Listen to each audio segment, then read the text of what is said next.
we have some things to talk about today. It's a very sunny day. I'm here at Silsey right now. It's already dried up. It's pretty unusual for this time of year, but whatever. Okay, so before we start off, let's have a moment of silence. The whale is dead. And for those who are not in the know, people outside of Central Europe probably don't know what I'm talking about. Late last month, a whale stranded itself.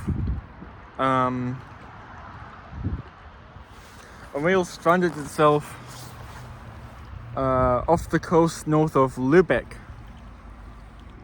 It got caught in the shallow waters, and rescue efforts were made, and they actually did free it. They freed the whale. But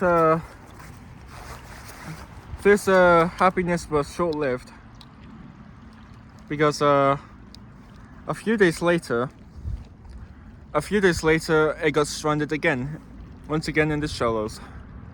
And you know it's fine, right? They made more rescue attempts and it was free. But it got caught in the shallows again, and this time it never came out. This morning it passed away. Rescue attempts were halted last week after people concluded that some internal organs must have been damaged from all the stress. People don't know why it didn't swim to open ocean after it was freed. People suspect there might have been a suicide. There are such things as suicides in the animal kingdom, but we'll never know. But either way, it has died. And this was a massive blow to the people around the area and people online and the rescuers. When it was first freed, people were really hopeful, and even the second time it was freed, they were really, really hopeful. But again, we'll never know if it was a suicide or not. But that's how things are. And I just thought I'd have to talk about this. And a lot of people will ask, what's the significance of this? There's thousands of whales swimming around. Hundreds die daily, presumably. But I don't know. This is just sad. It reminds me of that show years ago, Whale Wars. It takes place during the events of the Sea Shepherd, for God's sake. Sea Shepherd's efforts to halt the Japanese whaling operation in the Arctic. In the early 2000s, Sea Shepherd, it wasn't a tiny organization, but it wasn't huge. And they were going against the massive government-funded Japanese whaling organization. And of course, they never actually really succeeded. Several times during the show, because it wasn't a show. It was real events, but with real meaning. But I think like a National Geographic camera crew went with them. But anyways, during this operation, they catch several whales right in front of the Sea Shepherds. The problem is the Sea Shepherds, they had two proper ships and one, not really ship, more just some experimental thing. You know, the first season it was Pete Bethune's catamaran that did the world record solo worldwide trip, and it went on solar power or something. But you know, they never really succeeded, and that's the thing too. It's a private organization versus a government-funded thing, right?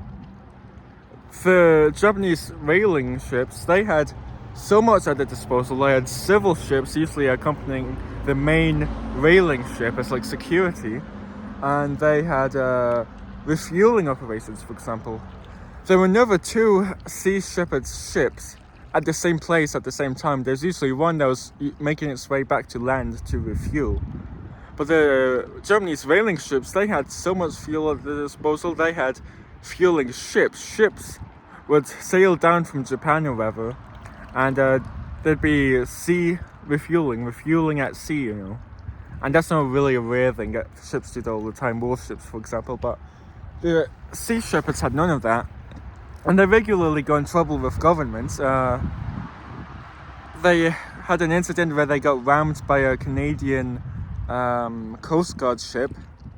Not accidental, because a Sea Shepherd had been fucking up with their operations to control the waters, but you know. And there was also one time where they went into the fjords of Norway, and they tried to stop the whaling operations going on there. And I can understand that, because that's people's livelihoods. And the people there, well, I have to think the Japanese were more,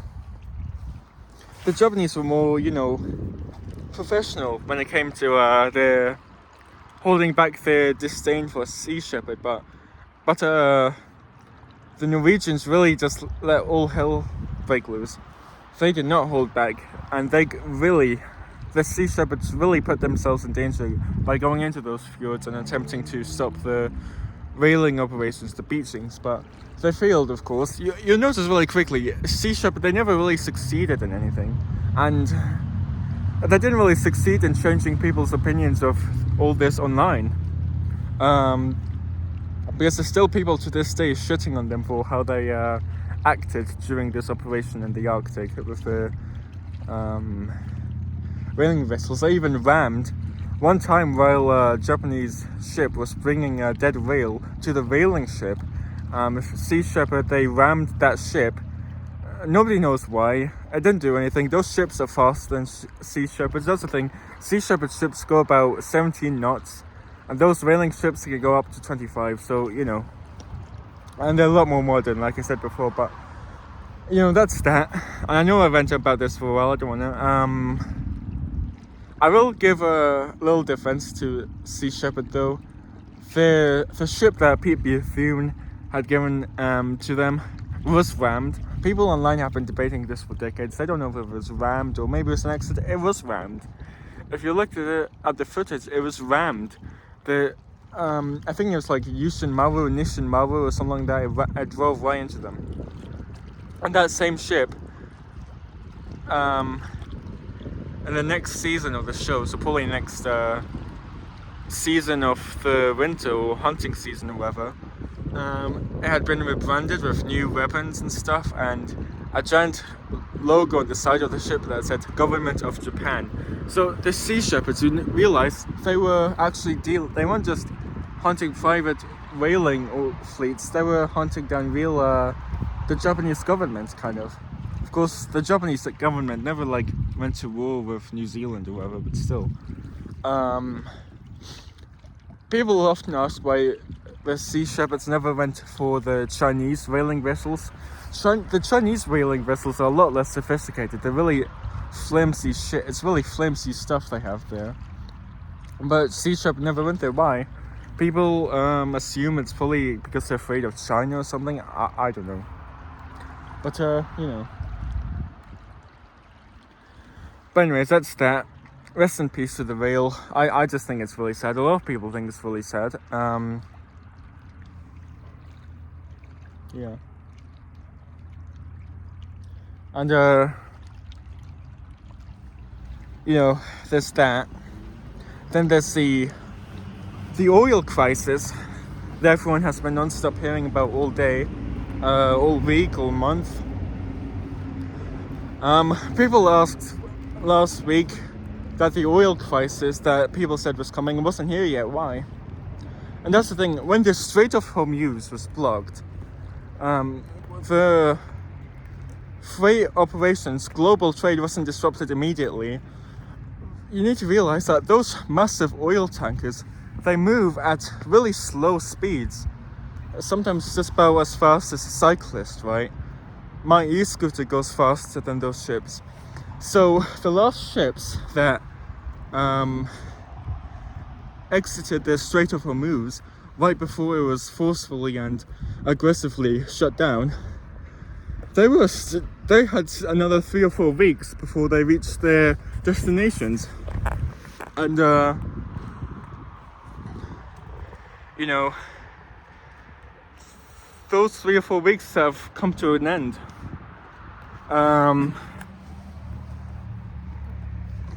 About the other day is when the last of these oil tankers reached the destination. So the oil crisis is incoming, and the oil crisis is already kind of being felt here in Switzerland.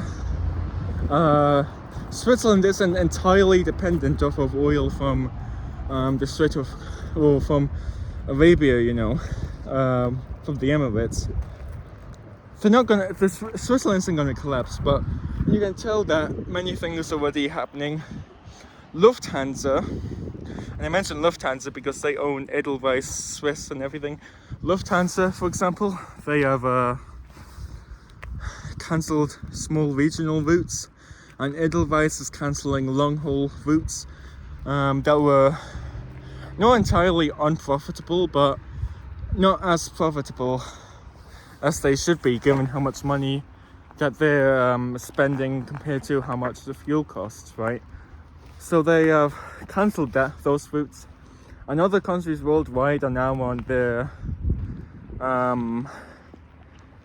shortages are happening worldwide now.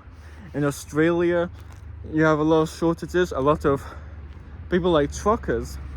In Australia, there's a lot of truckers because it's a huge country, and truckers go really long distances. Truckers are being fucked, and the truckers, they don't trust the government when they say this is how much fuel they have left. So they're worried, and they're no longer doing that. Irish people are being again fed up with this shit, and they're protesting. Massive parts of Dublin's motorway system was shut down effectively by farmers and protests the other day who were blocking it, and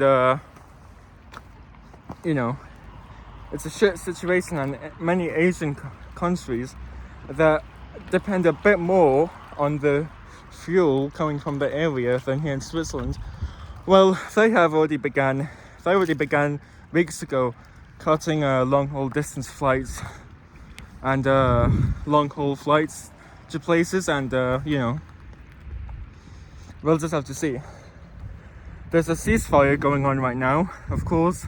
Like always, it's been violated a few times already by both parties. Usually it's just the one country.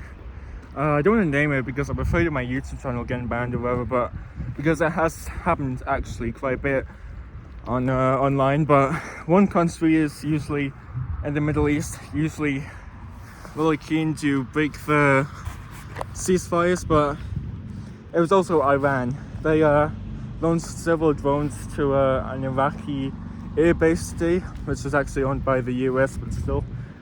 But otherwise the ceasefire is going okay. Same can be said about Lebanon. That's being fucked. And a lot of people online love to say nothing ever happens. In the sense that whenever a threat of nuclear war breaks out, after a few weeks it's over, nothing ever happens. Whenever there's a new report of a virus breaking out somewhere and the news stops reporting on it after a few weeks, nothing ever happens. When the war broke out in Iran, people predicted World War III was coming, and then the ceasefire happened, these people said nothing ever happens. I mean, it's hard to make the claim nothing ever happens when thousands of people have died. Hundreds of people died in the Emirates, hundreds of people died in Iran and Iraq, and thousands of people died in Israel. Well, not thousands of people. Dozens of people died in Israel, and thousands of people died and are dying still in Lebanon. Peace talks are supposedly underway according to Trump, but it's Trump, so you have to have a massive fucking grain of salt, handful of salt, whenever he says anything or makes any claim. But it's just really sad. But there's that.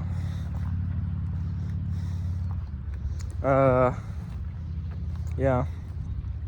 They cut down the tree in the garden of our former house. We used to have a house more in the center of the town of Einsiedeln, but they cut down the tree there, And actually, we moved out of that place like 7 years ago, or 8 years ago. It's crazy to think it's been 8 years, but 8 years ago we moved out of there because, well, my father, he had a problem with his heart years ago, and I don't want to go into specifics, but let's just say when he came out, he wasn't entirely well yet, and us living in this house, I don't really want to flex right now, this really big house with all these flights of stairs, it just wasn't great for him. And for a while we tried to make it work. We made arrangements with like Co-op and Migros or whatever, that they deliver food to us.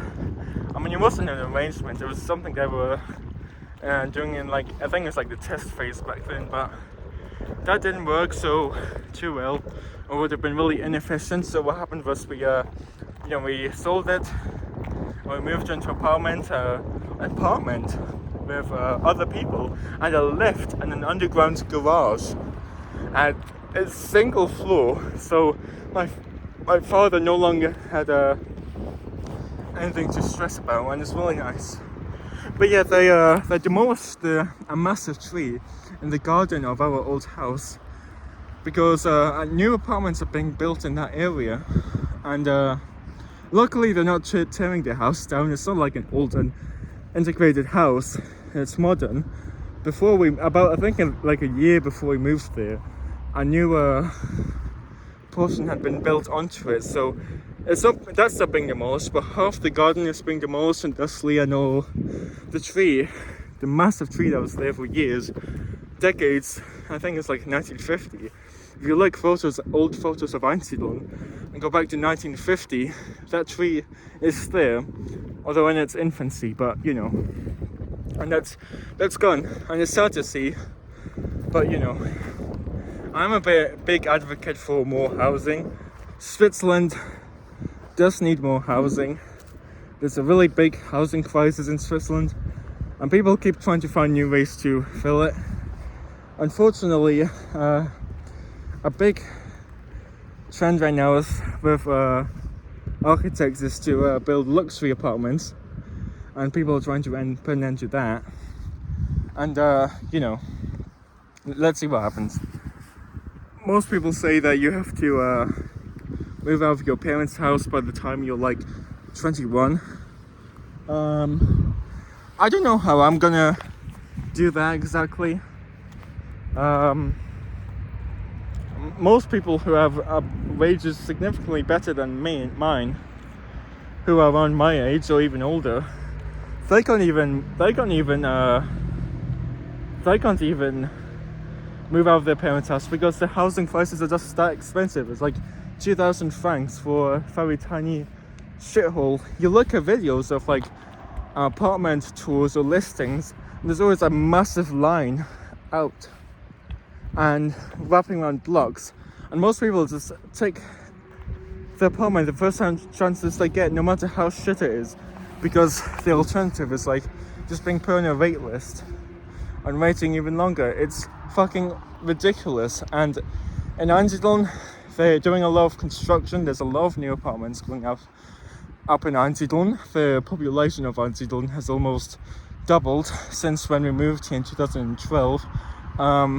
But yeah, and I'm all for new apartments. I'm all for building new housing. It's just unfortunate when the construction of said housing means all the stuff needs to disappear. A bit opposite to the right of our old house, there was an old theatre, and that was also demolished this year, which is sad to see. But at the same time, it was just sitting around not doing anything, and all attempts to revive it failed. So and yeah, it's sad to see. A lot of older buildings in Einsiedeln are being demolished for new housing. There's a notorious architect, and I say notorious because he's really known in the area. He's head of an architecture firm that he also helped.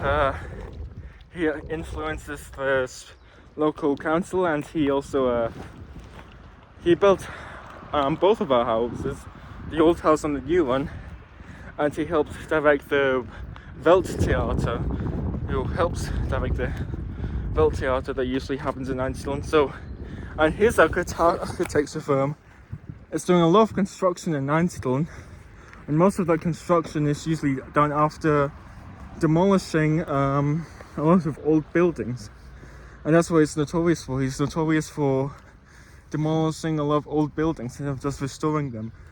Although in some cases I can understand, like that cinema or another farmhouse that was demolished to build something. It's not like those things would ever become anything. That cinema had 2 revival attempts and both failed, and it stood around idly for years.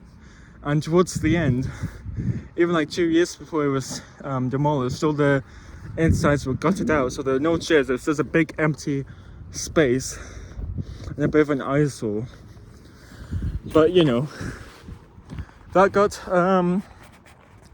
demolished, and you know, it's just unfortunate, but you know, it is what it is.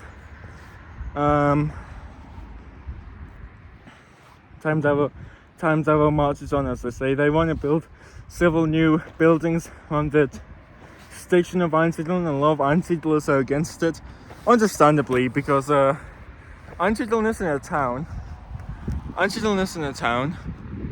And you know, they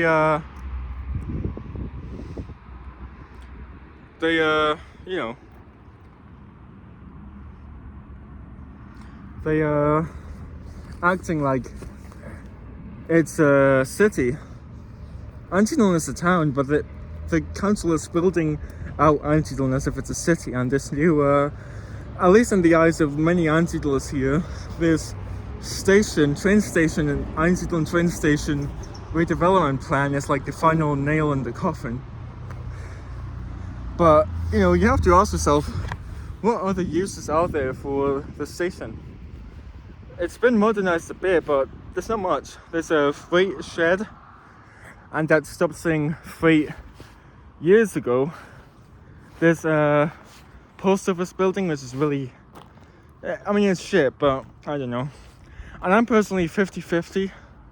You know, I think the area should be redeveloped, but maybe not necessarily into that. Or maybe if that, maybe just lower it a little.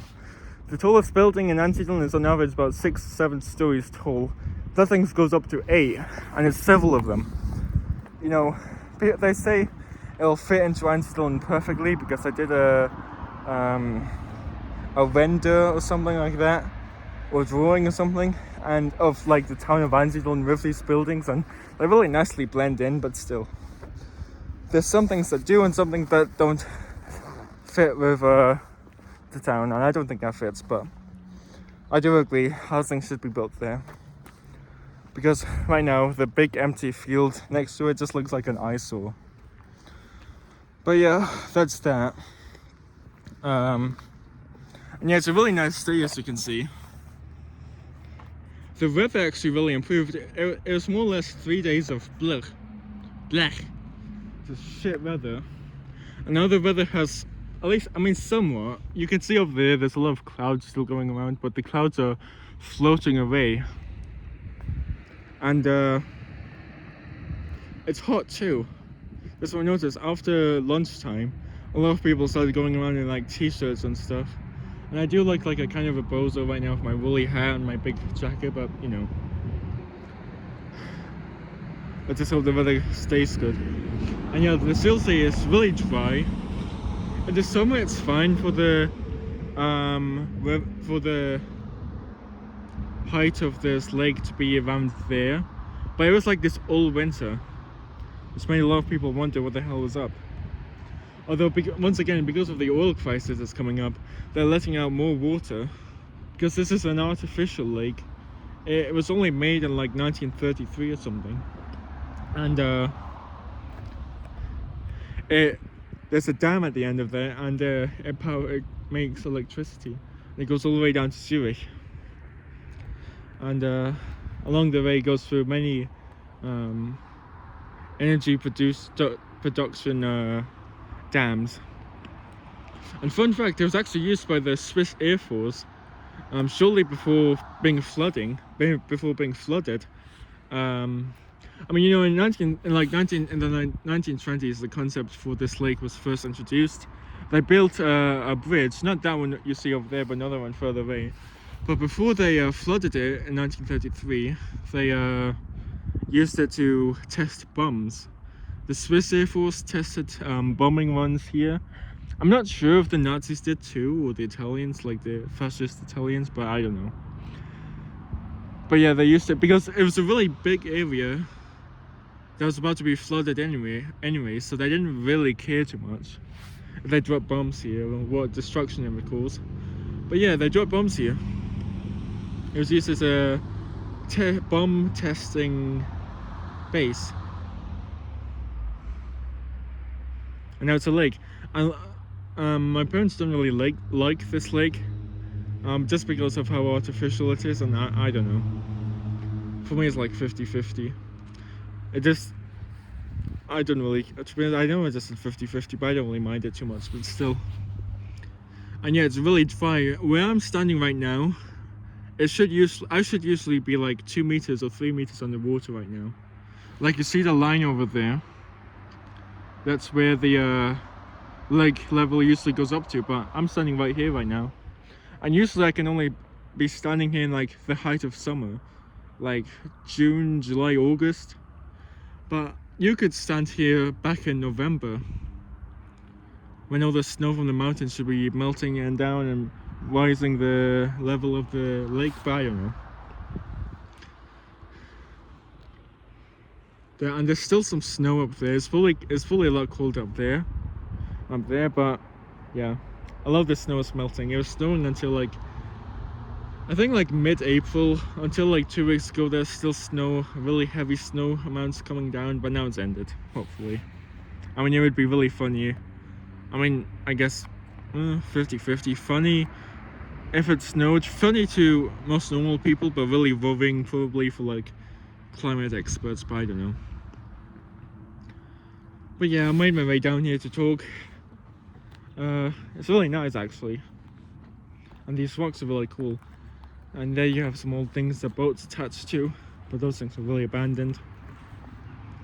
There's some trash down here, but really not as much as you'd think. I've really only seen like 3 pieces of trash down here. If we did the same with Lake Zurich, however, you'd probably see a lot more. Like here you see a beer can. I'm a bit tempted to pick it up, but I don't really want to touch it. But I'm gonna pick up to like see. Oh no, never mind. Now I wanted to pick up to see if like I could see like the expiry date on it to see or determine approximately when it was thrown in here. But no, I'm not gonna touch that shit. But yeah, oh look here, you have a stick. Yeah, I'm gonna throw it into the lake.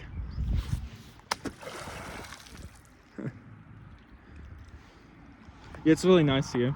And I think I'm gonna come to a close with this video. Thank you for watching. I know I just kind of blabbed about random shit today. But yeah, new videos coming soon. Don't forget to leave a like and follow. Yeah.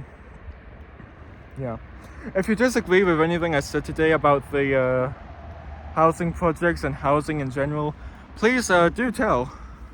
Please do tell. I am very interested in hearing other people's opinions.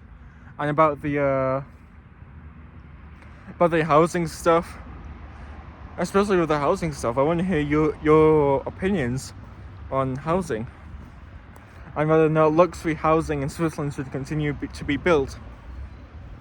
But yeah, thank you for watching. Have a nice day, and don't forget, I will be hopefully live streaming soon, but I want to do like stuff where I want to live stream hikes.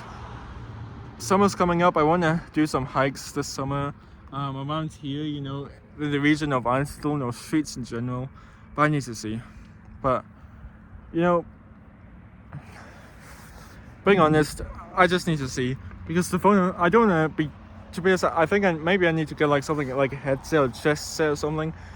Because I don't want to be just holding a camera like this the entire time. I've been holding a camera with my right arm for the last half an hour, and it's starting to get a bit weak now. But yeah. But let's see.